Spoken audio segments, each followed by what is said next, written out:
Hello বন্ধুরা, আমি অর্থিতা আবার চলে এসেছি আমার নতুন ভিডিও নিয়ে। এর আগের ভিডিওতে আমি কাস্টমার সার্ভিস পয়েন্ট বা গ্রাহক সেবা কেন্দ্রের সম্বন্ধে অনেক তথ্য তোমাদের সাথে শেয়ার করেছি। তার মধ্যে এগুলোও ছিল যে তোমরা কী সার্ভিস কাস্টমারকে প্রোভাইড করতে পারবে একটা সিএসপির মাধ্যমে। কিন্তু আজ আমি তোমাদেরকে বলবো এই গ্রাহক সেবা কেন্দ্রে তোমরা আরও কী অ্যাড অন সার্ভিস কাস্টমারকে প্রোভাইড করতে পারবে।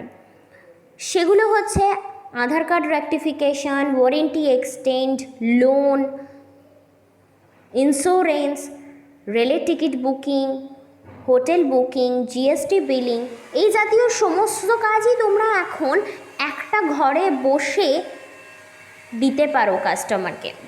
তার এগেনস্টে তোমরা একটা যথেষ্ট বেনিফিট পেতে পারো। সো বন্ধুরা, তাহলে আর দেরি কেন? ঝটপট নিজের একটা গ্রাহক সেবা কেন্দ্র খোলো এবং নিজের বিজনেস শুরু করো। তার জন্য আমরা তোমাদের সাহায্য করব। বিশদে জানতে যোগাযোগ করো 7044456344 এই নাম্বারে। ভিডিওটি যদি তোমাদের ভালো লেগে থাকে তাহলে লাইক, শেয়ার এবং সাবস্ক্রাইব করতে ভুলবেন না।